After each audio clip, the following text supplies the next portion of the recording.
जैसे बताया गया है कि मैं वुमेन के ऊपर या इंडियन सोशल स्ट्रक्चर के ऊपर बात करने वाली हूँ। तो ये टॉपिक बहुत ही ज़्यादा ब्रॉड है। तो इस टॉपिक के अंदर जैसे हम सभी को पता है कि इंडिया में जो एक सोशल स्ट्रक्चर है, जो डोमिनेंट रिलीजन है इंडिया का, जिसे हम हिंदुइज्म कहते हैं, उसके अंदर एक एक पिरामिड है जो एक सोशल पोजीशन बताता है। तो वही जो हम हमेशा जानते हैं वही सोशल पोजीशन है कि ब्राह्मण, क्षत्रिय, वैश्य, शूद्र।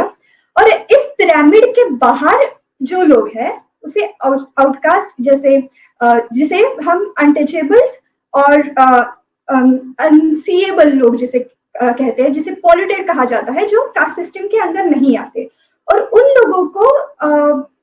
लोगों का काम ये होता है कि जैसे जिन कामों का दर्जा कम होता है वही काम उनको करने पड़ते हैं, जैसे मैला उठाना हो, जैसे स्कैवेंजिंग हम कहते हैं, गार्बेज कलेक्टिंग जिसे कहते हैं, ऐसी ऐसी सारी चीजें करना जो अपर कास्ट लोगों से बिलोंग करती है, वो सारी चीजें करना ही इनका बहुत सालों से काम रहा है, जिसे हजारों सालों से वो यही काम कर रहे हैं। जैसे आप देख सकते हैं कि अनटचेबिलिटी कैसे कहाँ कहाँ अभी प्रैक्टिस हो रही है, अभी भी हो रही है, कॉन्स्टिट्यूशन अप्लाई हो जाने के बाद भी। तो ये हम यहाँ पे देख सकते हैं। और मैं और एक बात बता दूं कि जैसे हम जब इस प्रोग्राम के बारे में पहले मीटिंग्स में बात कर चुके हैं कि हमें क्या बात करनी चाहिए, तो मुझे एक बात बहुत इम्पोर्टेंट लगी और मुझे बहुत अच्छी भी लगी कि ये जानना चाहते थे कि आप लोग जो इंडिया के बाहर है, स्पेशली यूए में जो लोग हैं, वो जानना चाहते थे कि महिलाओं का जो पर्सपेक्टिव है इन सारी चीजों के ऊपर वो क्या है। और रिसेंटली हम जो देख रहे हैं कि हाथरस की जो केस हुई है, खैरलाल जी की भी हम देख चुके हैं कि क्या क्या हुआ है। तो इसके बारे में हमारा पर्सपेक्टिव क्या है, हम ये बात करना चाहते हैं। तो मैं सबसे पहले क्लियरली बता दूं कि मेरा पर्सपेक्टिव और मैं किस बैकग्राउंड से बिलोंग करती हूँ, मैं क्या बात करने वाली हूँ। मैं यहाँ पे बहुत स्कॉलर या फिर जिसे एकेडमिक्स में बहुत ज्यादा आगे है ऐसी लड़की नहीं हूँ। मैं प्रोसेस में हूँ और मैं आज आपके सामने जो भी बात करना चाहती हूँ वो मेरे लिव्ड एक्सपीरियंस के बारे में है कि as a women who belongs to the most marginalised community of India, who belongs to most exploited community of India, like and the person who is carrying a triple burden। Triple burden मैं कहना चाहती हूँ कि 3 type के burden जो इंसान carry कर रहा है, वो मतलब कास्ट, क्लास और जेंडर। ये तीनों बर्डन जो कैरी कर रहा है उस कम्युनिटी से मैं आती हूँ। तो मुझे ऐसा लगता है कि जब मैं यहाँ पे आके बात कर रही हूँ तो यही मेरी बहुत बड़ी अचीवमेंट है कि मैं यहाँ पे बैठी हूँ, मुझे सुन रहे हैं। क्योंकि मैं जिस कम्युनिटी से आती हूँ उस कम्युनिटी में महिलाएं पता नहीं आगे कितने सालों तक बात नहीं कर पाएंगी या वो बात करने के लिए तैयार नहीं होंगी। तो as as a like what is like to be a Dalit women in India, ये क्वेश्चन हमेशा पूछा जाता है जो इंडिया से नहीं है या तो फिर इंडिया से बहुत सालों से दूर है। वो लोग हमेशा हमें पूछते हैं कि आप मतलब क्या महसूस करते हैं इंडिया की दलित वुमेन होने के लिए। तो सबसे पहले मैं बता दूं एक बात बहुत ज्यादा क्लियर है, दलित वुमेन को कोई भी ह्यूमन राइट्स नहीं है इंडिया में। सबसे पहले दलित वुमेन को ह्यूमन ही रिकॉग्नाइज नहीं किया जाता, एक्नॉलेज नहीं किया जाता। तो सबसे पहली लड़ाई तो यहीं पे शुरू होती है कि मतलब जो मेन स्ट्रीम मीडिया है या इंटरनेशनल प्लेटफॉर्म्स है जहाँ पे हमें दिखाया जाता है कि वुमेन की पोजीशंस क्या है। जैसे लेट्स टेक एन एग्जांपल, जैसे कोई भी मेन स्ट्रीम मीडिया है या इंटरनेशनल प्लेटफॉर्म है, तो इंटरनेशनल प्लेटफॉर्म्स में जो महिलाएं आगे आके इंडिया के स्ट्रक्चर के बारे में बात कर रही है, वो जेंडर इक्वेलिटी की बात कर रही है, वो उन राइट्स की बात कर रही है जो मेल के साथ इक्वल हो। वो जो महिलाएं वहां पे आके बात कर रही है उनके इश्यूज बहुत अलग है क्योंकि उनका सोशल लोकेशन हमसे बहुत अलग है। लाइक ये जो महिलाएं मेल के साथ इक्वालिटी की बात कर रही है, मेन के साथ इक्वालिटी की बात कर रही है, वो अपर कास्ट विमेन है जो बहुत प्रिविलेज्ड है पहले से एक सोशल स्ट्रक्चर में, जिनका बहुत अच्छा पावर रहा है और वो डोमिनेंट रही है। उस डोमिनेंट सोसाइटी से वो आती है और तब जाके मेन के साथ इक्वालिटी की बात करती है। पर हम ऐसी महिलाएं जो दलित कम्युनिटी से बिलोंग करती है, अनटचेबल्स है या ट्राइब है, जिसे हम कहते हैं, वो महिलाओं की लड़ाई इतनी मतलब हम कह सकते हैं कि इतनी पीछे है, उनको इतना आउट ऑफ द फोकस रखा गया है, और या हम कह सकते हैं उनको जानबूझ के उतना इग्नोर किया गया है कि वो उन सारी चीजों, उनके जो मैटर्स है, उनकी उनकी जो परेशानियां हैं, उनके जो विचार है, उनके जो भी प्रॉब्लम्स है, उनको रिकॉग्नाइज ही नहीं किया जाता, उनको एक्नॉलेज ही नहीं किया जाता। तो जो भी इंटरनेशनल प्लेटफॉर्म्स पे और मेन स्ट्रीम मीडिया में वुमेन्स के इश्यूज दिखाई देते हैं इंडिया के बारे में, सबसे पहले ये समझना बहुत जरूरी है, जो लोग इंडिया से बाहर है उनको ये समझना बहुत जरूरी है कि जो भी आवाज आपको सुनाई दे रही है इंडिया से वुमेन्स की, क्या वो सही है? क्या वो सारी वुमेन्स की आवाज है? क्या वो सारी वुमेन, जो महिलाएं हर कम्युनिटी से, हर कास्ट से, हर बैकग्राउंड से आती है, क्या वो उनकी आवाज है? तो वो आवाज उनकी नहीं होती है, क्योंकि दलित कम्युनिटी की जो वुमेन्स है उनको आज तक मतलब आवाज आई ही नहीं है। क्योंकि जो मेरा एक्सपीरियंस है, ये मेरा शायद इस 6 महीने में मैं कुछ बात करने का सोच रही हूँ कि मैं बात कर पाऊँ, कि जो मैं फील कर रही हूँ या तो फिर जो मेरे एक्सपीरियंस है, मैं खुद को ही आज तक इतना कैपेबल नहीं समझ पाई कि मैं आके बात कर सकूं। जबकि मैं इंडिया के मतलब सो कॉल्ड जो अच्छे इंस्टीट्यूट माने जाते हैं वहां पे मेरा मास्टर्स हुआ है, पर एक इंफीरियरिटी कॉम्प्लेक्स जो हमारे अंदर होता है, एक हम कुछ कहीं से कम है, वो जो भावना हमारे अंदर होती है, या तो हम जब बात करते हैं तो हमारी आवाज जो है रिकॉग्नाइज या एक्नॉलेज नहीं की जाती। इसकी वजह से हम लोग हमेशा ही फोकस से दूर रहे हैं, हमारे प्रॉब्लम्स जो है हमेशा ही सामने नहीं आए हैं। तो इस माहौल में जब हम सांस भी ले रहे हैं तो मुझे लगता है कि एक टाइप की अचीवमेंट ही है हमारे लिए। तो मैं एक इम्पॉर्टेंट चीज के बारे में ये भी कहना चाहती हूँ कि किस तरीके से, देखिए, आवाज को दबाया जाता है, या आवाज को जो है निग्लेक्ट किया जाता है, इग्नोर किया जाता है। सबसे इम्पोर्टेंट बात, एक दो एग्जाम्पल मैं आपको बताऊंगी कि सबसे पहले जब हम बात किसी चीज के लिए करते हैं तो हमें तो सबसे पहले प्रूफ ये करना पड़ता है कि हम सच कह रहे हैं, कि हमें ट्रस्ट कीजिए। तो एक इसका इम्पोर्टेंट मुद्दा ये है कि देखिए कैसे पोर्ट्रेट किया जाता है इन चीजों को। सबसे पहले लास्ट ईयर मीटू मूवमेंट आई थी। तो मीटू मूवमेंट लिखने वाली जो महिला थी वो अपर कास्ट फैमिली से बिलोंग करती थी। वो अपर कास्ट थी, उन्होंने अपने साथ जो सेक्सुअल हरेसमेंट हुआ था उसके बारे में उन्होंने कहा था कि मेरे साथ ये हुआ है। तो कुछ महिलाओं ने जो जो अत्याचार करने वाले थे उनको सपोर्ट किया था, कुछ महिलाओं ने उनके कमेंट में। फिर उसके बाद जब मीटू का ट्रेंड और आगे बढ़ा तो वही जो महिलाएं उनको पहले अपोज करती थी वो सामने आई और उन्होंने कहा कि नहीं, ये मीटू जो मूवमेंट है इसको रिकॉग्नाइज करना चाहिए और इसको आवाज देनी चाहिए, और बहुत सारे लोग सामने आके बात करने लगे। तो इसी के बाद इस मीटू मूवमेंट में एक इम्पॉर्टेंट चीज ऐसी आई कि किरूबा जी, मतलब किरूबा जो हमारी सुप्रीम कोर्ट की फर्स्ट दलित वुमेन लॉयर है, वो सामने आई और उन्होंने अपना एक एक्सपीरियंस शेयर किया कि मेरे साथ भी ऐसा ऐसा हुआ है। वो तो उस टाइम दिल्ली में थी और उन्होंने कहा कि मेरे साथ भी ऐसा हुआ है। और ये जो इंसान, उन्होंने कुछ फेसबुक पे पोस्ट लिखी थी, उस इंसान ने, उन्होंने कहा कि मैं इन इंसान को बहुत अच्छे से जानती हूँ और जब मैं 17 ईयर्स की थी तो मेरे साथ ऐसा ऐसा हुआ था और मैं इस इंसान को जानती हूँ, ये इन्होंने मेरे साथ ऐसा ऐसा किया है। तो उसके बाद उनकी वो जो पुलिस स्टेशन में कंप्लेंट फाइल करवाने गई तो उनको कहा गया कि आपकी जो लैंग्वेज है वो तमिल है, आप यहाँ पे मत जाइए, आप कहीं और जाइए और आप अपने स्टेट में जाके केस फाइल कीजिए। तो वो वहां से अपने स्टेट में गई और वहां पे उन्होंने पुलिस स्टेशन में जाके केस फाइल की, FIR लिखाई। तो उन पुलिस वालों ने उनको कहा कि मैम, आपकी जो इमेज है वो ऑलरेडी बहुत रिकॉग्नाइज है और आप इस फंदे में ना ही पड़े तो अच्छा है, आप जाने दीजिए, छोड़ दीजिए। पर अगर यही FIR एक अपर कास्ट महिला ने लिखाई होती तो 48 आवर के अंदर उसके ऊपर एक्शन ली गई। और जब उन्होंने फिर भी जब FIR लिखाई तो सोशल मीडिया पे उनको ट्रोल किया गया और बहुत ही ज्यादा, जिसे हम घटिया चीज कह सकते हैं या बहुत ही ज्यादा शेमफुल चीज हम कह सकते हैं, किरूबा जी को एक भयंकर कमेंट ये आई कि you women who belongs to the Dalit community, you women doesn't even deserve to be raped। मतलब आप इतनी काली और इस कम्युनिटी से बिलोंग करती हो कि आपके ऊपर रेप भी नहीं किया जा सकता, आप वो भी डिजर्व नहीं करती। तो आपको ये चीजें समझनी चाहिए कि ये दो चीजें कितनी अलग है। और कोई भी जो मी टू में जो महिलाएं अपर कास्ट महिलाओं को सपोर्ट करी थी, कोई भी इनको सपोर्ट करने के लिए नहीं आया। तो यहाँ पे हमें ये समझना चाहिए कि किस तरीके से ये डायनामिक्स खेला जाता है, किस तरीके से जानबूझ के एक कम्युनिटी को, उन महिलाओं को दबाया जाता है और उनकी आवाज तक को एक्नॉलेज नहीं किया जा सकता।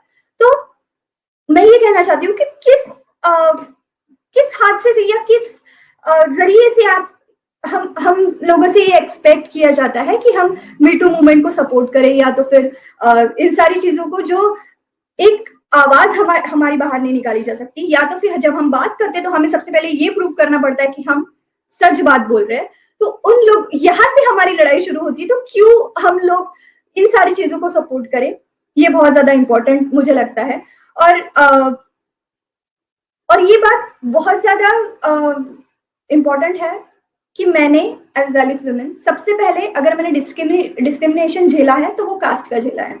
सबसे पहले अगर मेरे साथ कोई भी एक्सप्लॉयटेशन या डिस्क्रिमिनेशन हुआ है वो कास्ट के एंगल से हुआ है, उसके बाद जेंडर के एंगल से हुआ है।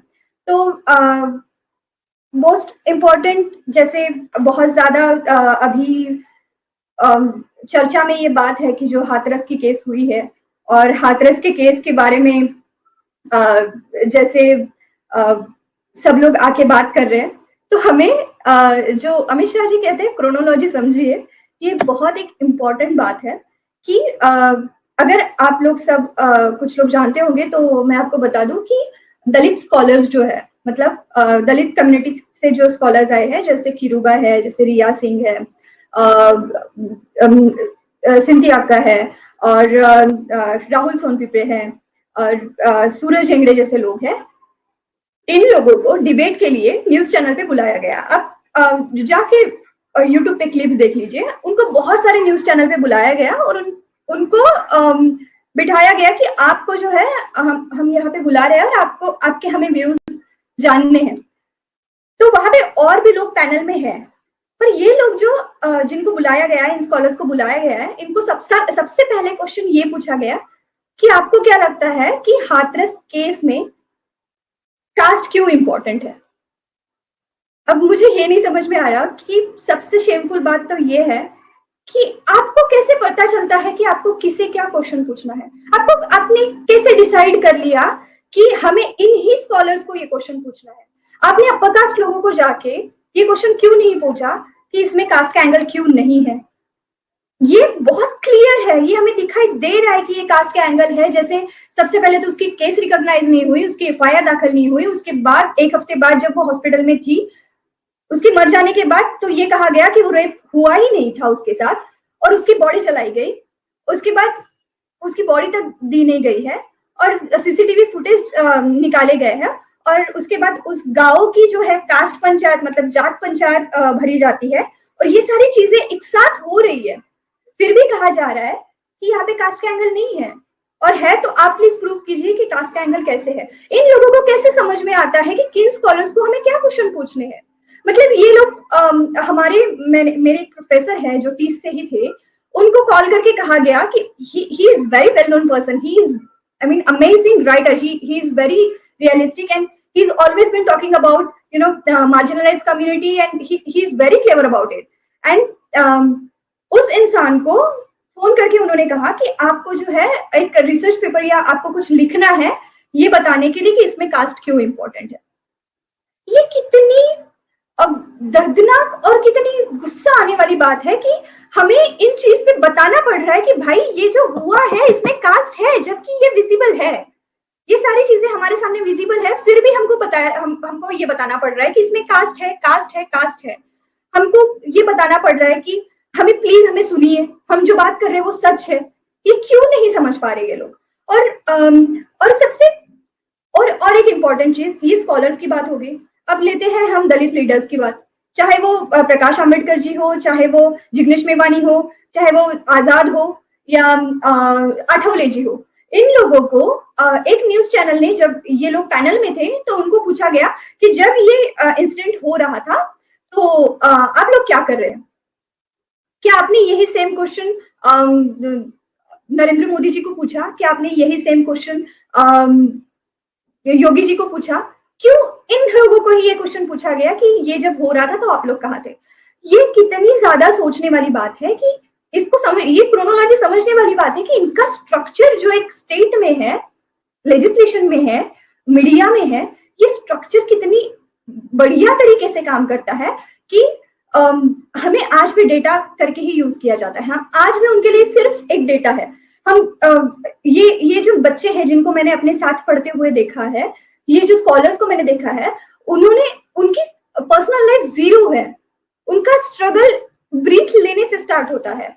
उनका स्ट्रगल इतना भयंकर है कि ये लोग जो एंकर्स है टीवी पे, ये जो लोग इंटरव्यू लेके बात कर रहे हैं, ये लोग हर हफ्ते काउंसलिंग के लिए जाते हैं, मेंटल हेल्थ के लिए जाते हैं। ये जो बच्चे हैं, ये जो स्कॉलर्स है, ये जो एक्टिविस्ट है, जो हमारी आवाज उठा रहे हैं, हमारे लोगों की आवाज उठा रहे हैं, उनकी मेंटल हेल्थ की कोई गुंजाइश ही नहीं है, इस पे कभी बात ही नहीं हुई है। और ये लोग जो है ये प्रॉपरली इसके ऊपर ट्रीटमेंट लेके बात करने के लिए आते हैं और हमें पूछ रहे हैं कि इसमें दलित का फैक्टर जो है, इसमें कास्ट का फैक्टर कैसे काम कर रहा है। ये बहुत विजिबल है, फिर भी उसे छुपाया जा रहा है, क्योंकि कास्ट को आप इंडियन स्ट्रक्चर में इग्नोर कर सकते हैं, पर इसको छुपा नहीं सकते। वो नहीं है ऐसा नहीं बोल सकते, इसको आप इग्नोर कर सकते हैं, पर ये बहुत ही ज्यादा सेटिक और बहुत पुरानी चीज है इंडिया में, और ये अभी भी चल रही है और इसके फॉर्म काफी बदल रहे हैं।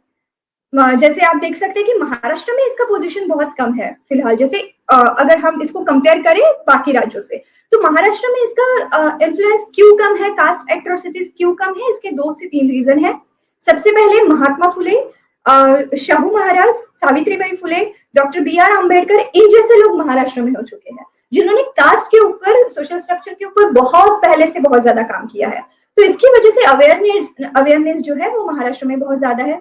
और एक बात, महाराष्ट्र में नागपुर जो है, जहाँ पे बाबा साहब ने धम्म दीक्षा ली थी, उसकी वजह से बहुत बड़ा तबका जो है इस कम्युनिटी का और इस स्टेट का, वो कन्वर्ट हो चुका है। और इसकी वजह से बहुत ज्यादा, जैसे हम कह सकते हैं कि महाराष्ट्र के लोगों को पसंद नहीं है कि उनको दलित कहा जाए। ये इतनी ज्यादा इनलाइटमेंट वाले प्रोसीजर पे या स्टेटस पे वो लोग आ चुके हैं, उन्हें बुद्धिस्ट कहा जाए, वो इस पोजीशन पे अभी आ गया है। पर बाकी राज्यों में ये बहुत ज्यादा हम देख सकते हैं कि अभी भी ये चल रहा है। और इसकी कास्ट एट्रोसिटीज ऊपर वाले राज्यों में, नॉर्थ वाले स्टेट्स में बहुत ज्यादा है। तो ये सोशल स्ट्रक्चर जिसमें हम कास्ट की बात करते हैं कि वो किस तरीके से काम करता है, कि देखिए इसमें मीडिया का कैसे एक रोल होता है, जो मुझे बहुत इंपॉर्टेंटली लगा था कि निर्भया के टाइम पे जब ये हुआ था, तो ऑब्वियसली वो बहुत ज्यादा हॉरिबल चीज थी किसी भी महिला के लिए, जब वो उसने सुना था कि निर्भया के केस में क्या हुआ था। पर निर्भया के केस में कितना बढ़िया उसको एक स्ट्रक्चराइज करके निर्भया के केस को आगे लिया गया था, उसकी जस्टिस के बारे में बात की गई थी, और उसका जो भी है वो एक प्रोसीजर वाइज गए थे। निर्भया का फेस जो है वो बहुत सिस्टमेटिकली छुपाया गया था, जैसे उसका फेस आज तक हम लोगों ने किसी ने नहीं देखा है। पर प्रियंका भोत मांगे, जिसके साथ खैरलांजी में ये हुआ है, और जैसे मनीषा का फेस, ये बहुत क्लियरली सामने आया है मीडिया में। अपर कास्ट महिलाओं का फेस छुपाया जा रहा है, जो भी रेप विक्टिम्स है, और इन महिलाओं को नहीं छुपाया जा रहा। तो इनकी मतलब ये जो अस्मिता की बात हम करते हैं, वो दोनों चीजों में डिफरेंट क्यों है? तो मीडिया का रोल भी ऐसे इस साइड में ऐसे दिखाया जाता है। और आप देखेंगे कि अगर किसी भी एट्रोसिटी की, कास्ट एट्रोसिटी की बात आती है, अगर उसके ऊपर केस फाइल हो जाती है, तो इवेंचुअली आगे जाके वो केस एक तो लैंड डिस्प्यूट में हो जाती है, इन्वॉल्व हो जाती है, या तो फिर मतलब लैंड डिस्प्यूट में कन्वर्ट हो जाती है, या तो फिर आपसी झगड़े में कन्वर्ट हो जाती है, और उस कास्ट के मुद्दे को, वो कास्ट की चीज को बहुत माइन्यूटली वहां से निकाल दिया जाता है। तो यही सारी चीजें महाराष्ट्र में होती है, या हम सॉरी महाराष्ट्र में तो पूरे इंडिया में होती है जब भी कास्ट का मुद्दा सामने आता है। तो इसमें स्टेट का कैसा काम है कि जब निर्भया की आखिरी सांसें चल रही थी, उसको सिंगापुर शिफ्ट किया गया था उसके मेडिकल ट्रीटमेंट के लिए। उसको यहाँ पे बचाने की बहुत कोशिश की गई थी दिल्ली में, दिल्ली के बेस्ट हॉस्पिटल्स में उसको रखा गया था, और उसके बाद उसको सिंगापुर में शिफ्ट किया गया था ताकि उसकी हेल्थ में कुछ बदलाव आ सके। अब यही केस, सेम चीज, सेम रेप, उसी टाइप की ब्रूटल और क्रूअल काइंड ऑफ जो ट्रीटमेंट है वो मनीषा को दी गई थी। पर मनीषा की केस मनीषा की जो कंप्लेंट थी वो फाइल तक नहीं हुई थी। उसके बाद उसको एक वहां के लोकल हॉस्पिटल में रखा गया था। उसके बाद उसको कोई भी प्रॉपर ट्रीटमेंट नहीं मिली है, ना ही हॉस्पिटल की तरफ से, ना ही पुलिस की तरफ से, ना ही मीडिया की तरफ से। और जब मेरे भैया की डेथ हुई थी, उसकी बॉडी को प्रॉपर इंडिया लाया गया था, उसके माँ बाप को सौंपा गया था, और मनीषा की बॉडी को उसके माँ बाप को देखने तक नहीं दिया। उसकी बॉडी को रात में ही पुलिस ने जाके जला दिया। तो आप हम ये चीजें समझ सकते हैं कि ये दो चीजें डिफरेंट क्यों है। हमें सबसे पहले इन दो चीजों के बारे में सोचना है कि जो महिलाएं अभी यूएई में हैं और वो समझना चाहती है कि इंडिया की महिलाओं के क्या इश्यूज है, तो ये सबसे इंपॉर्टेंट इशू है कि दो महिलाएं अगर दो अलग कास्ट से बिलोंग करती है तो उनका स्ट्रगल बिल्कुल सेम नहीं है। और सबसे पहली बात, जो सामने आ रही है वो आप देख पा रहे हैं, जो नहीं आ रहे हैं उनका तबका बहुत बड़ा है, वो उनका स्ट्रगल इतना बड़ा है कि आप सुन भी नहीं पाएंगे। और शायद हम चीखते रहेंगे और हमारी आवाज आप तक आएगी नहीं, क्योंकि हमारे पास मीडियम ही नहीं है। मुझे लगता है कि आज शायद ये मीडियम है कि कुछ लोग सुन पा रहे हैं। तो ये हमारा स्ट्रगल रहा है। और एक एक और एक मेरा एक ऐसा इंसिडेंट है कि जब मैं टीस में थी, तो मेरी एक दोस्त थी जिसके साथ एक सेक्सुअल हरासमेंट हुआ था। वो सेक्सुअल हरासमेंट उसके साथ हो जाने के बाद वो इतना डर गई थी कि उसने एक हफ्ता किसी से बात नहीं की थी, किसी से भी बात नहीं की थी। वो एक हफ्ता अपने रूम में पड़ी हुई थी, उसने दरवाजे बंद कर रखे थे, वो किसी से बात नहीं कर रही थी, वो डर गई थी, वो अपने फोन तक नहीं उठा रही थी। एक हफ्ते बाद उसने हिम्मत करके मुझे उसकी चीज बताई कि मेरे साथ ऐसा ऐसा हुआ है और मुझे बहुत डर लग रहा है, मुझे कुछ नहीं करना है। तब मैंने भी बहुत ज्यादा हिम्मत जुटा के बहुत 2-3 बार आईने के सामने बात करके वो हिम्मत जुटाई, और मैंने उस इंसान को फोन किया जिसने उसके साथ गलत किया था। मैंने उस इंसान से बात की, उसको मैंने डांटा। उस इंसान ने डर के मारे सॉरी भी कहा। उन्होंने कहा कि प्लीज ये बात आप आगे मत बढ़ाइए। और मैंने उनको कहा कि ये जो पूरा डिसीजन है कि उसके ऊपर उसको कुछ करना है या नहीं करना है, वो पूरी तरीके से डिसीजन मेरी दोस्त का है, वो डिसाइड करेंगे कि उसे क्या करना है। पर आपने जो किया है वो बहुत ज्यादा गलत किया है और इसके खिलाफ हम आवाज उठाएंगे। ये फोन रख देने के बाद मैंने मेरे दोस्त को कहा कि क्या हम इसके ऊपर केस फाइल कर सकते हैं, क्या हम कंप्लेन कर सकते हैं। वो इतना डर गई कि उसने मुझे कहा कि उसको इस चीज के बारे में कहीं बात नहीं करनी, जबकि उसकी 1% भी गलती नहीं थी। आप समझ रहे हैं कि वो एक ऐसे बैकग्राउंड से आती है, ऐसी जगह से आती है, ऐसे कास्ट से आती है कि वो मोस्ट एक्सप्लॉइटेड और मोस्ट मार्जिनलाइज्ड कम्युनिटी से आती है। और उसने कहा कि उसको बात तक नहीं करनी है कि उसके साथ क्या हुआ है, वो उस चीज को भूल जाना चाहती है जिसने भी उसके साथ गलत किया है। उसने कहा, जब मैंने उसको कहा कि तुम्हारे साथ गलत किया है, तो उसने मुझे 10 एग्जाम्पल बताया कि उससे भी ज्यादा गंदा और घटिया किसके साथ हुआ है। उसने कहा मेरे साथ तो इतना गंदा भी नहीं हुआ है जितना हम कह रहे हैं, तो मुझे इसके बारे में कोई बात नहीं करनी। तो मैंने उसका नाम न लिखते हुए, उस इंसान का नाम न लिखते हुए, नॉर्मली एक आर्टिकल लिखा था कि ऐसा ऐसा मेरे दोस्त के साथ हुआ है। वो इतना ज्यादा डर गई, उसको किसी ने रिकॉग्नाइज भी नहीं किया, फिर भी वो इतना ज्यादा डर गई कि वो उसने मुझे कहा कि प्लीज तुम वो आर्टिकल वापस ले लो, तुम किसी से बात मत कर लो कि मेरे साथ क्या हुआ है। तो हमारी ये जो चीजें हैं, ये जो डर है, वो कैसे आता है। एक ही देश की बात है जिस देश में महिलाएं सामने आके मीटू के ऊपर बात कर रही है, और उसी देश के कुछ महिलाएं उनके साथ जो हो रहा है वो बात तक नहीं करना चाहती। तो ये जो एक बहुत बड़ी गैप हम कह सकते हैं, वो क्यों है। वो है इंडिया की कल्चर की वजह से, एक सोशल स्ट्रक्चर की वजह से, जो एक बहुत सोच समझ के महिलाओं को गुलाम बनाने के लिए और गुलाम बनाए रखने के लिए जो एक स्ट्रक्चर बनाया गया है, हम उसकी विक्टिम्स हैं।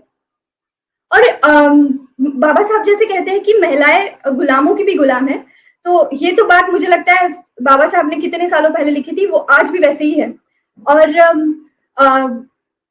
जब हम सवर्णा फेमिनिज्म की बात करते हैं, आप जो महिलाएं अभी फिलहाल इंडिया के बाहर है, जो मुझे सुन रही है इस वक्त, मैं उनको बता दूं कि आप जिन महिलाओं की आवाज अभी सुनती है जो इंडिया से आती है कि इंडिया में कुछ महिलाएं धरने पे बैठ गई है, कुछ महिलाओं ने प्रोटेस्ट किया है और वो बात कर रही है कि उनके साथ कितना बुरा हो रहा है और उनके क्या राइट्स है, उन महिलाओं के बारे में मैं आपको बता दूं कि मैं ये नहीं कहती कि सारी महिलाएं जो है वो सहमत नहीं करने पे बैठ गई है, कुछ महिलाओं ने प्रोटेस्ट किया है और वो बात कर रही है कि उनके साथ कितना बुरा हो रहा है। हेलो, शायद You can आवाज continue. कहीं से आ रही है। हाँ, you can continue. तो ये जो महिलाएं हैं जो बाहर आके बात कर रही है, मैं बता दूं कि इन महिलाओं ने ये जो कास्ट का जो पॉइंट है वो बहुत शार्पली वहां से इग्नोर किया है। आप देखेंगे कि हाथरस के केस के बाद बहुत सारी सेलिब्रिटीज जो है वो सामने आई, बहुत सारी वुमेन जो बहुत एक्नॉलेज्ड है और एस्टेब्लिश्ड है फिल्म इंडस्ट्री में या एंटरटेनमेंट वाली इंडस्ट्रीज में, वो सामने आई। उन्होंने हाथरस के बारे में लिखा, उन्होंने कहा कि जो रेप हुआ है वो बहुत गलत हुआ है, पर किसी ने भी कास्ट के ऊपर का जो भी मैटर था उसके बारे में कभी बात नहीं की। कास्ट के मुद्दे को बहुत जेन्युइनली और बहुत शार्पली, बहुत स्ट्रेटेजिकली यहाँ से दूर किया जाता है। इसका एक एग्जाम्पल मैं आपको बता दूं कि मेरे जैसी बहुत कम लड़कियां होगी जो लोअर कास्ट फैमिली से और मिडिल क्लास फैमिली से बिलोंग करती है और वो टीस में जाके, टीस जैसे इंस्टीट्यूट में जाके पढ़ रही है, जो ऐसी कम्युनिटीज से आती है। बहुत कम लड़कियां हैं जो वहां पे जाके बात कर पाती है।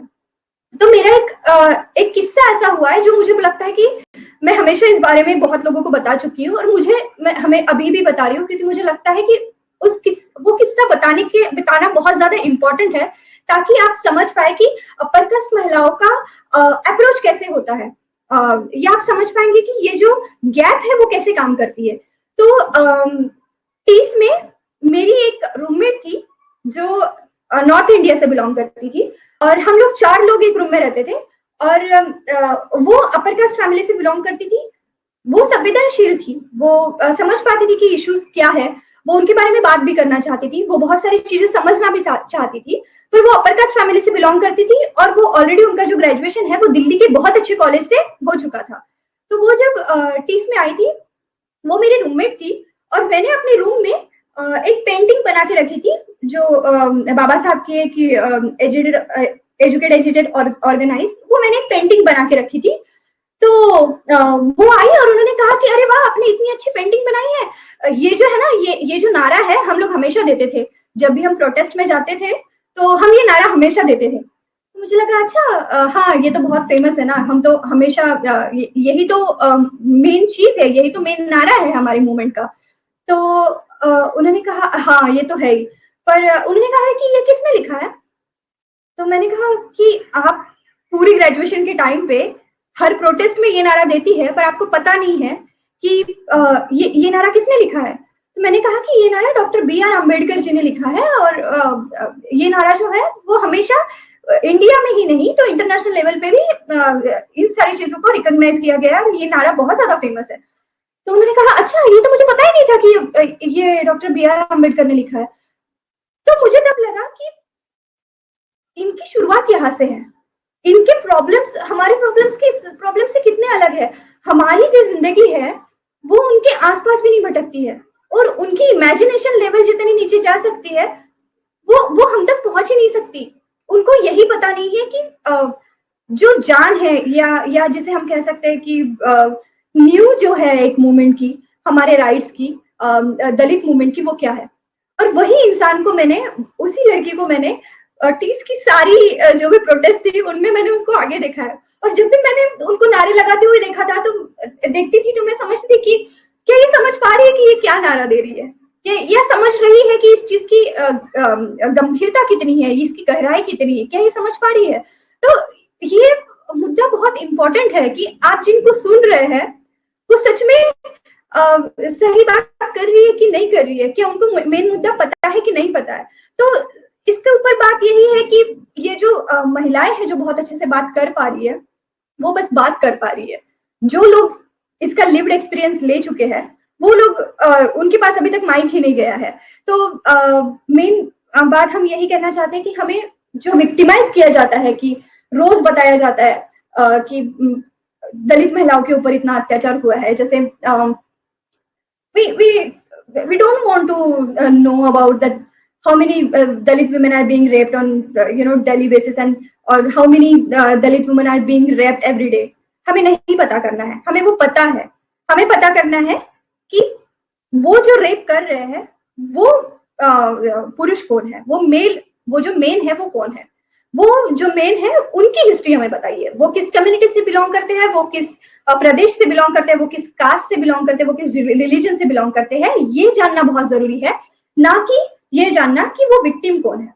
ये विक्टिमाइजेशन हमें बंद करना है। जैसे अगर हम अगर एक सिंपल सा एग्जांपल लेंगे, अगर एक छोटा गांव है और जिसमें एक बैल है और वो बैल जो है वो भाग रहा है और किसी को भी अपने सींग मार रहा है, और हम जो जिसको भी वो जख्मी कर रहा है, हम उस जख्मी के पास जा रहे हैं और उस जख्मी को मरहम पट्टी कर रहे हैं और हम उसको बता रहे हैं कि उसका इलाज कर रहे हैं, पर ये इंपॉर्टेंट नहीं है।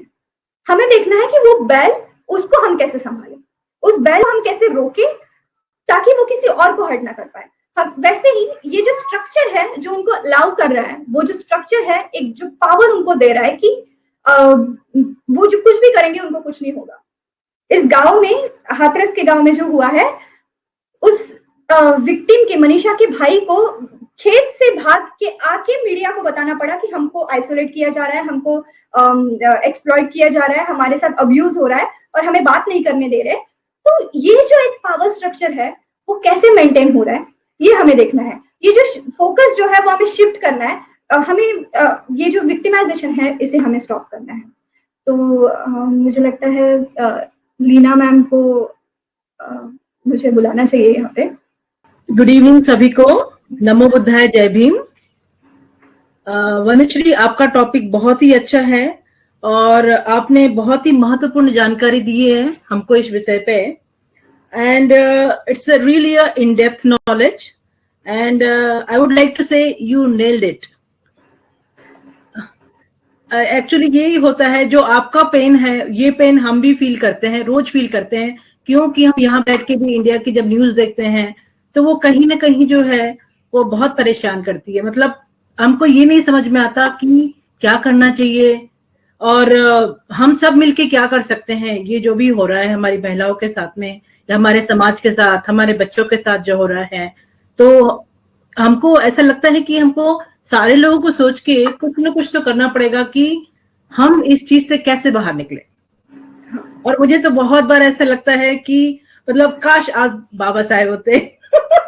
हमेशा जो मेरा एंड होता है, मतलब I don't know but everything like ऐसा लगता है कि एक ऐसे इंसान, उनको तो कोई भी बताने वाला नहीं था, बट आज हम सब लोग पढ़े लिखे, but still we feel there is some lacuna.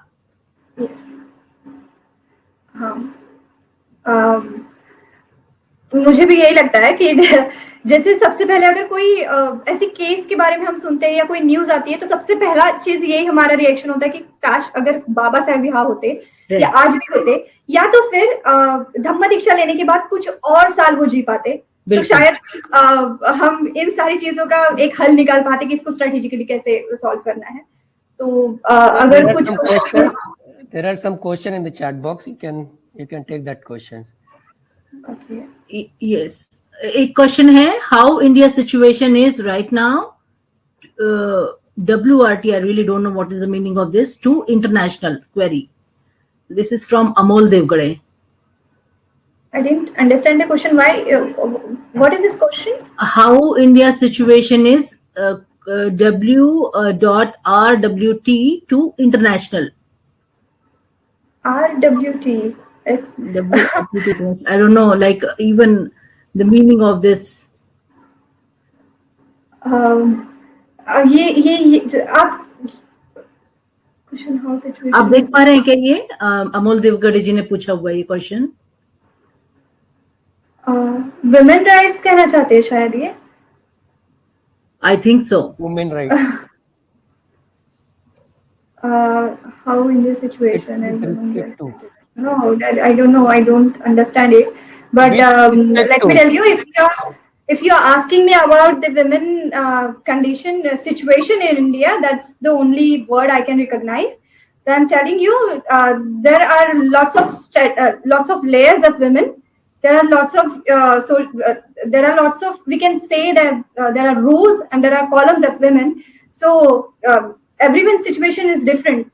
Like if a woman who belongs to the upper caste, her voice is acknowledgeable, her voice is she is audible, but if the same case, if same kind of exploitation and same kind of abuse is happening with lower caste women, she is not mentioned there. The lower caste woman situation is same as a black woman. How much situations are tackled abroad? If any incidents happen in abroad, how it was handled, and then if some incidents happen in India, how it is handled. It's उनकी position कैसी है, situation कैसी है, international level पे और India. The thing is, if we are talking about international level, so let's there are lots of examples, you know, like black women के जो issues थे, उनको recognize किया गया, और जो battle है उसको अभी तक पूरा justice नहीं मिला है, पर हम वो जो उनकी मूवमेंट थी वो बहुत ज्यादा तरीके से हम देख सकते हैं कि उसको रिकॉग्नाइज किया गया है, ठीक है। उनको एटलीस्ट उनके जो भी इश्यूज है, उनके साथ कोई भी अगर अब्यूज होता है या इंसल्ट होती है, तो ये सारी चीजें वो सामने आके बात करते हैं और उनको रिकॉग्नाइज किया जाता है, उनको एक्नॉलेज किया जाता है बहुत बड़े माध्यम पे, इंटरनेशनल लेवल पे भी और मीडिया में भी, ये हम देख सकते हैं। पर अगर हम यही चीज लोअर कास्ट कम्युनिटी की जो इंडिया में बात करेंगे, तो सबसे पहली चीज तो हमारा स्ट्रगल यहाँ से शुरू होता है कि हमें ये बताना पड़ता है कि हम जो बात कर रहे हैं वो सच है। जैसे आप देख सकते हैं कि हाथरस के केस में सबसे पहले हमें ये बताना पड़ रहा है कि हाँ रेप हुआ है, क्योंकि जो भी स्टेट है, जो भी प्रशासन है, वो तो सामने आके बोल रहे हैं कि रेप हुआ ही नहीं है, मेडिकल रिपोर्ट ऐसी बनाई गई है कि रेप हुआ ही नहीं है। तो वो लड़की जिसका बैकबोन तक तोड़ा गया, जिसकी मतलब टंग तक काटी गई, जो मर गई है वो लड़की रेप की वजह से, उसके साथ इतना ज्यादा अब्यूज और इतनी गंदी तरीके से उसको ट्रीट किया गया है, वो एक किसी जानवर को भी नहीं किया जा सकता है। जैसे हम ये सोचा जा सकता है कि इतना गंदा उसको ट्रीट करने के बाद भी उसके पेन को रिकॉग्नाइज नहीं किया जा सकता। और देखिए कि इंटरनेशनल लेवल पे जो भी ब्लैक वुमेन के बारे में जो भी मूवमेंट्स होती है वो काफी विजिबल है, और जिसे हम कह सकते हैं कि पूरी तरह से ट्रांसपेरेंट नहीं, पर एज कंपेयर टू इंडिया वो बहुत ट्रांसपेरेंट भी है। उनके जो भी सिचुएशंस है उनको रिकॉग्नाइज होके एक्नॉलेज किया जा सकता है, उनका वॉइस ऑडिबल है हम लोगों को। पर जब हम यही चीज इंडिया के बारे में बात करते हैं, तो सबसे पहली बात तो ये समझना है कि इंडिया में कास्ट है, वो ही एक सबसे बड़ा डिफरेंस है अगर हम इंटरनेशनल और इंडिया के लेवल में बात करेंगे। तो कास्ट का जो इशू है वो इतना ज्यादा गहरा है कि इसको रिकॉग्नाइज, उसको सामने लाने के लिए जो भी यंत्रणा है, वो सबसे पहले तो ये सोचती कि इसको कैसे दबाया जाए। सबसे पहले वो बोलते हैं कि रेप नहीं है, उसके बाद वो बोलते हैं कि रेप, उसकी बॉडी को जलाया जाता है, और उसके बाद इन सारी चीजों को ऐसे अगर हो जाता है तो उसके बाद कहा जाता है कि इसमें कास्ट का कोई एंगल है नहीं, इसमें लैंड डिस्प्यूट का एंगल है, इसमें आपसी झगड़े का मैटर है। तो ये जो चीज है कि जो मेन मुद्दा है वो कभी सामने आता ही नहीं है जब इंडिया के बारे में बात करते हैं। You can switch off your camera and you can speak, so it will be much better. And there is another related to this. There is another one question by Jayasri Nikose. She's saying, "Ma'am, I think rape is related to women only. It's not related to any religion." What is your comment on this? Of course, I'm telling you, yes, rape is related to women, but the procedure of justice is defined by caste. It's defined by religion. If it's in India, okay. I'm really agree with your sentence, but I need to add something in that. Like, I agree that rape is related to women's body, but the procedure of justice is not connected to the only gender. It's connected to the religion, it's connected to the caste in India, and there are different approach of the rapes also. So if let's take an example. 2-3 years ago in Kashmir, there was a case of a small girl who belongs to the Muslim community. She got raped. Okay, so after she got raped, in that issue of rape, it was not only a women issue. It was not only a gender issue. It was not only her body's issue. It was about the religion, which is constantly being hit in India. Okay. If we are talking about the Khairlanji case, if we are talking about this Manisha's case, these cases are being not only about the gender, it's also about the community, which is they are hating from last so many years. It's all about their identity also. It's all the game about this game is all about, you know, power dynamics and everything. So yes, rape is related to the women body, but the justice and you know, the perspective of rape in India, it's not about the gender only. It's all about religion and caste.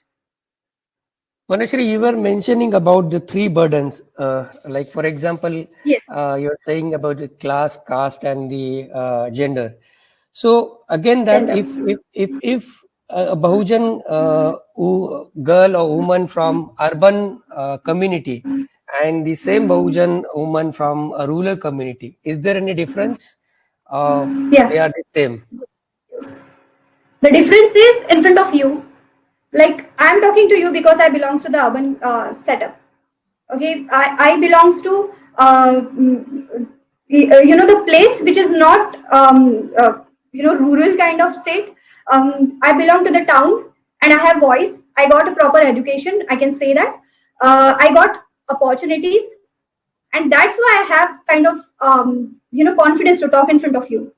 As I told you, there was one of my friend who belongs to the a village, and the assault happens to her. She was that much scared. Even there was not her name in that article, she was not able to read that, and she said, please delete that, I don't want to talk about my abuse.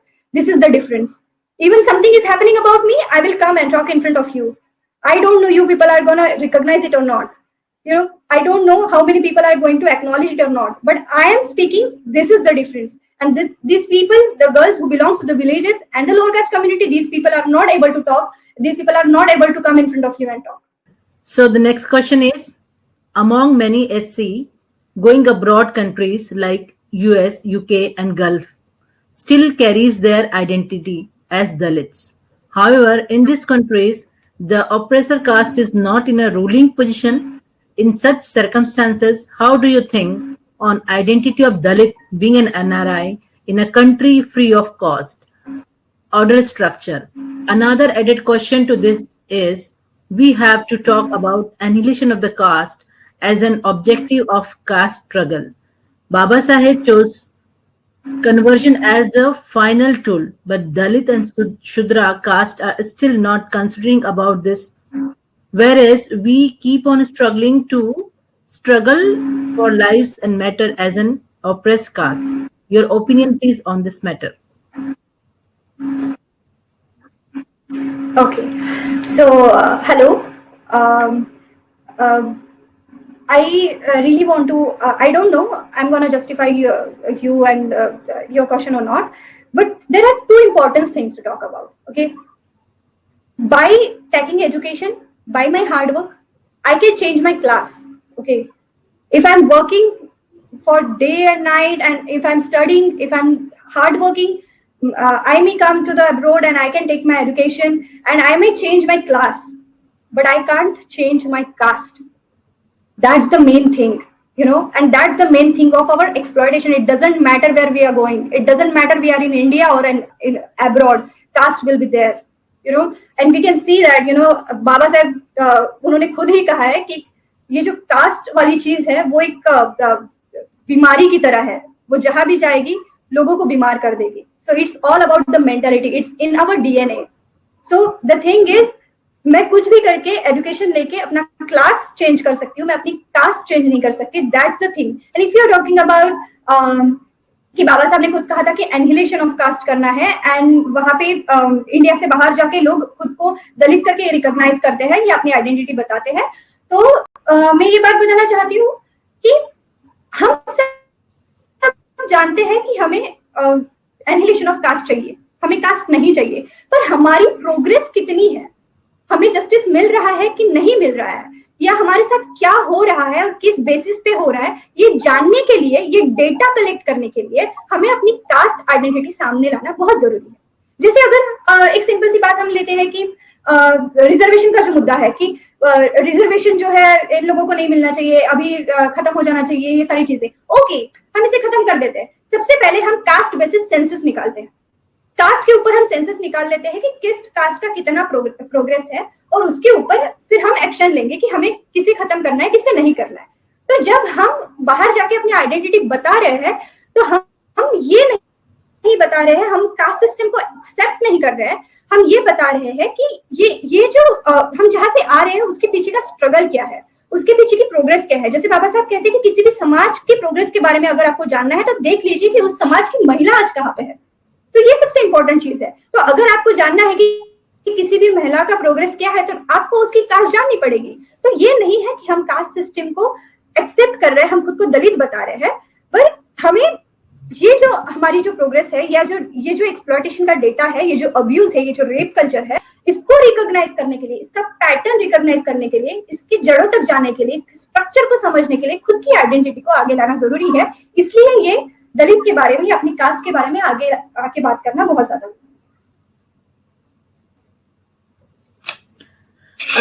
अगला Continue. Do you think that death should be given in public to a culprit who has done rape so that everybody is frightened to do it again?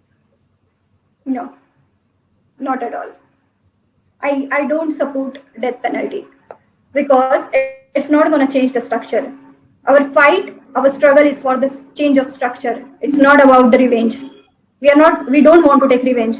We want to change the structure. That's why we are saying we still believe after that much, we are facing, our women are facing this exploitation, this abuse, this kind of treatment from thousands of years. Still we believe in a peace, still we believe in love and compassion, still we believe in the thought of Buddha, and we know what is the power of forgiveness.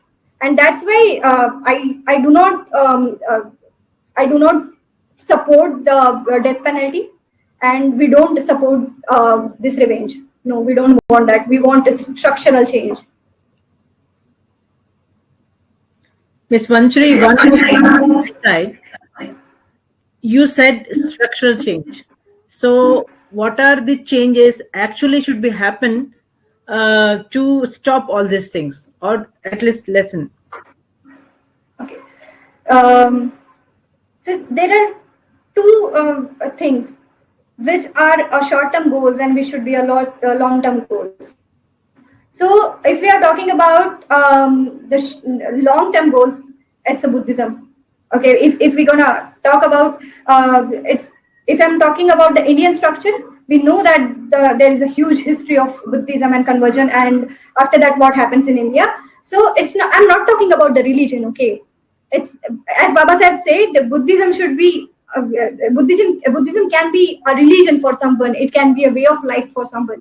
So I'm talking about the way of life. I'm talking about the tattva of Baba Sahib and Buddha. So I'm saying that if we want to change this society, Buddha is the only way to change it. And if I'm talking about short-term goals, what we want to do, we want to change the narrative. We want to shift the focus. We don't want a victimization, as I said before. I don't want to know about how many women are being raped. I want data which will state about how many what background, what is the background of criminals, what is the background, from which background, from which ideology, from which mind state, and from which power structure they are coming from. So then we can we can make a strategy to how to change their mindset, what should be the structural change in this society. Then also we can change. We cannot change our structure when we are focusing on the victims. We need to focus on criminals. Right. I think the main issue is that there is one most important thing is we have caste in India. If we are talking about if we are talking outside of India, it's suppressed women are there, but yes, there is a perspective of gender only. Okay, but if we are talking about India, it's the perspective of gender and caste both. So this is the most important thing if we are talking about India.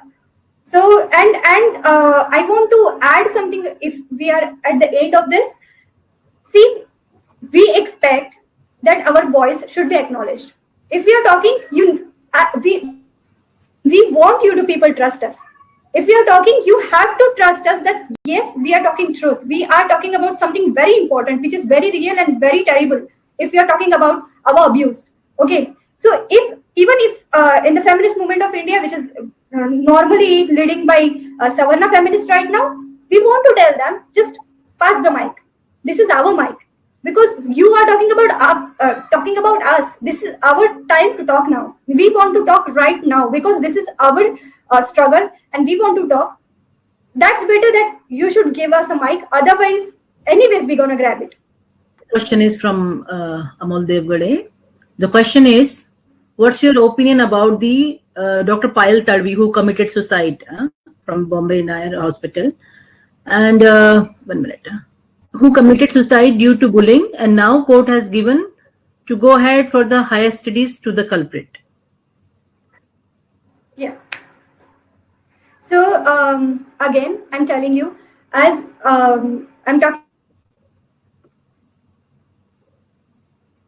about the Bahujan women, I'm talking about the Dalit women, and actually the same with the Dalit women. You know, they are enriched in their culture, but when they are coming to this so-called mainstream world of India, you know, the so-called mainstream institutions of India, they are also at the same level of Dalit women. So when I remember when I was in TES and Payal Tadvi's case happens, so there is a separate rooms. I mean, there is a separate course for the doctors in TISS. There is a separate course for health students, for the doctors.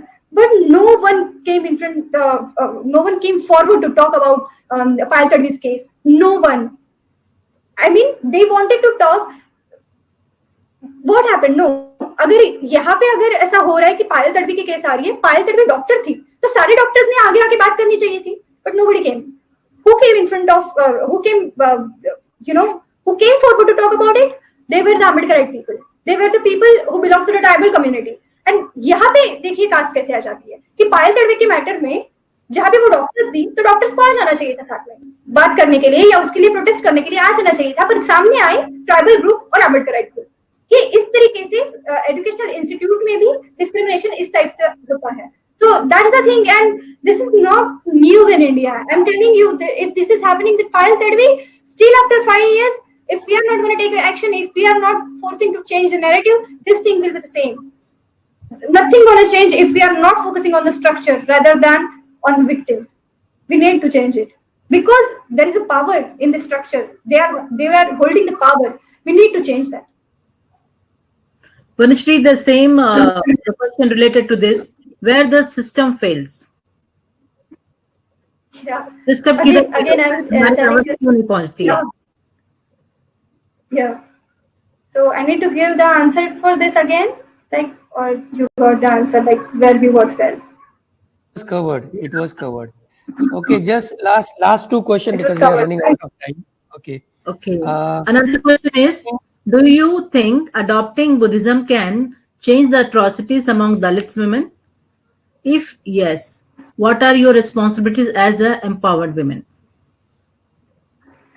So, see, first of all, if I'm talking about Buddhism, it's a long way to go, you know, because if we are going to talk about, see, Baba Saheb also, Bhima Koregaon हर साल जाते थे क्योंकि वहां पे उन लोगों ने जो पेशवाई के खिलाफ जो आवाज महारों ने उठाई थी, वो हमेशा उनको वंदन करने के लिए जाते थे. इसका मतलब बाबा साहब जो कास्ट के ऊपर एट्रोसिटीज होती थी उनको रिकॉग्नाइज करते थे, उसके खिलाफ आवाज उठाने को, संघर्ष करने को बाबा साहब कहा करते थे. सो द थिंग इज कि अगर हमें एक ऐसा वर्ल्ड चाहिए, अगर एक ऐसा वर्ल्ड हमें बनाना है जहाँ पे इक्वालिटी हो, जहाँ पे लव हो, कंपैशन हो, सो हमें बुद्धिज्म के अलावा कोई रास्ता नहीं है. We need to go that. It's your choice. You want to take it as a religion or you want to take it as a way of your life. But Buddhism एक ऐसा रास्ता है जो इन सारी जड़ों से हमें मुक्त कर सकता है. पर इसकी प्रोसेस बहुत बड़ी है, जिसके हमें कुछ मिडिल वाले स्टेप्स लेने हैं जो एक स्ट्रक्चरल चेंज की तरफ हमें ले जा सकते हैं. जैसे हमें कुछ ऐसे गोल्स पे कॉन्सेंट्रेट करना होगा, हमें ऐसी हमारी लीडरशिप को रिकॉग्नाइज करना होगा, हमें उठाना होगा, हमें हमारे क्वेश्चंस को रिकॉग्नाइज करना होगा और एक सिस्टम में अपनी जगह बनानी होगी ताकि हम अपना नैरेटिव चेंज कर पाए. So that's the thing. And if you are talking about as women who belongs to that community, what are my responsibilities? So I want to tell you, I'm still in process and I'm trying to understand all the things. But what I have understood right now, my responsibility is to talk in front of you. To talk in front of you, what is not being noticed, is not being acknowledged by mainstream media and the international platform. So my responsibility is to find the people who want to know about us, like you, like this people from Dubai. This is my responsibility. This is very my personal responsibility to go to that people and to talk to them, to interact with them, and take my problems to there to make a big platform to talk. And it's also my responsibility to support my other friends, my sisters, to talk for this, to have a strength about it, and to be strong and to be educated about it. Great. Thank you. Now we can conclude this, Dr. Leena. Yes. So, thank you so much, Vanshree. I would say you are a very good speaker. You're very confident. Your thoughts are really crystal clear, and I really appreciate. Keep your work. You are doing a very good work, Vanshree. Thank you so much for being with us. Thank you, ma'am. And thank you. Jai Bhim. Yeah, Jai Bhim. And मैं कहूंगी कि ये possible ही नहीं होता without the help of doctor बनकर and constant support for all of us and running such kind of very good programs. Thank you so much, Dr. Anil Bankar.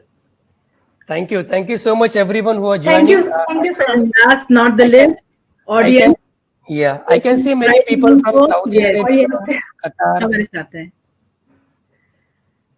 There are people from Saudi Arabia, Qatar, Kuwait, okay, Dubai. So now I think this is the first step we have taken. हमने पहला कदम उठाया है. अभी ये आवाज हर जगह पहुंचेगी. अभी जितने भी ये 30-40 लोग यहाँ पे ज्वाइन हुए थे, अगर उन्होंने ये आवाज आगे तक बढ़ाई तो हम वनश्री जैसे बहुत से लोगों को सपोर्ट कर सकते, मूवमेंट को सपोर्ट कर सकते. That is Ambedkar international mission is doing and that is our objective. So once again, each and everyone, thank you so much for your time.